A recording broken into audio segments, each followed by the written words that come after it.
Richard Hess was the oldest of 3 children when he was born into a wealthy German family in Ibrahimiye, Egypt, a suburb of Alexandria, on the 26th of April, 1894.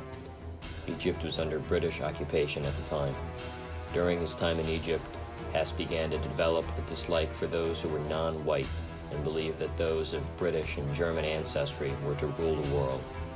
Hess attended a German language school while still young and was sent to boarding school in Germany. Hess developed a passion for mathematics and sciences, but his father, Johann, wanted him to work for the family company, Hess & Co. After the outbreak of the First World War, Hess quickly went to enlist for the German military. He joined the 7th Bavarian Field Artillery Regiment. During his service here, he was awarded the 2nd-class Iron Cross and was promoted to Gefreiter, or corporal. Hess was then promoted to the leader of the 10th Company of the 18th Bavarian Reserve Infantry Regiment. This platoon was stationed in Romania at the time. During here, Hess was injured twice, once in July and once in August, the latter of which took Hess out of service. During his recovery, Hess expressed interest in becoming a pilot and wanted to be trained. He was trained at Lechfeld Air Base in Bavaria. However, the war ended before he could fly in combat. However, this would not be the last time that Hess would fly. After the end of the First World War, Hess attended a Nazi Party rally in Munich in 1920. There, he met the speaker, Adolf Hitler, and the two immediately bonded over anti-Semitic ideas. They were both fond believers in the stab-in-the-back theory, a fictitious thought that the Jews were to blame for Germany's World War I defeat, as opposed to the other militaries. In 1922, Hess joined the SA, or the Sturmabteilung, as an early member in the group, mainly to help with recruiting. After various marches with Hitler and the Nazis, some of which had become violent, the most infamous demonstration would take place. The Beer Hall Putsch occurred between the 8th and the 9th of November in 1923.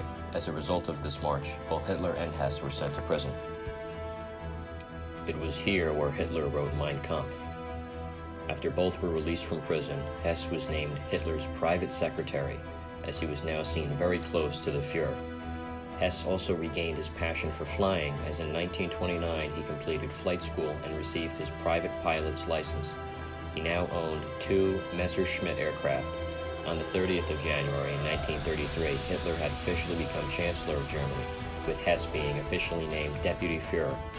After years of completing his duties as Deputy Führer, for example, aiding in the production of the anti-Semitic Nuremberg laws, as well as blaming the Spanish Civil War on Jews, Hess was now officially named Hitler's number 3, only behind the then-respected Chief of the Air Force and Luftwaffe, Hermann Göring. Hess was a very powerful speaker, as he was now a very high-ranking Nazi. He often spoke about how the Jews were to blame for the start of the Second World War, as well as other racist and anti-minority commentary.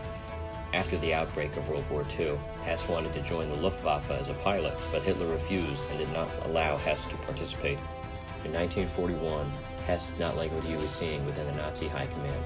He decided he was going to try to make peace with the British, a country he admired in his youth. Hess, without telling a lot of people, left bound for England on the 10th of May 1941, under 6 weeks until the Germans invaded the Soviet Union. Hitler eventually found out about his betrayal and secret flight, and in a rage, Hitler stripped Hess of all positions he had garnered. If he were to ever return to Germany, he was to be shot immediately. Hess, now over British airspace, was detected, but not located or pursued at first. Eventually, the British found his plane and the RAF gave chase. Because of this, and the low amount of fuel left, Hess jumped out of his plane and parachuted to the ground. Once on the ground, Hess was helped to the Home Guard, where he was imprisoned and held until the end of the war, until the Nuremberg trial. After years of being imprisoned in England, Hess was ordered to be presented in front of judges from the 4 powers, the United States, the United Kingdom, France, and the USSR at the Nuremberg trial, and he was to have the rest of his life determined by these judges. Hess was one of the highest-ranking Nazis to attend. Here, Hess was sentenced to life in prison as he was found guilty of conspiracy charges as well as crimes against peace. Rudolf Hess was sent to Spandau prison in West Berlin. He was one of 7 inmates in the vast prison, along with, excuse my pronunciation, Konstantin von Neurath, Walter Funk, Erich Reiter, Karl Dönitz, Baldur von Schirach, and Albert Speer. The first three were all released due to poor health in the 1950s, while the last three served their sentences and were released at the conclusion. Now that all the prisoners were gone, Hess would spend many years alone. His stay in the prison required for the whole building to be maintained, as well as the changing of the guard ceremonies at the conclusion of each of the four powers' overwatch on the compound. In Hess's later years, he was given more freedoms, like being able to walk around the house grounds of the prison freely, as well as making his own daily routine, which he followed for years and years. Hess was now seemingly an old, harmless man, and due to this, there was a lot of petitions calling for his release. Some gained a lot of support, with one getting over 350,000 signatures. Rudolf Hess's time came to an end, however, as on the 17th of August, 1987, at age 93, Hess hanged himself with a lamp extension cord.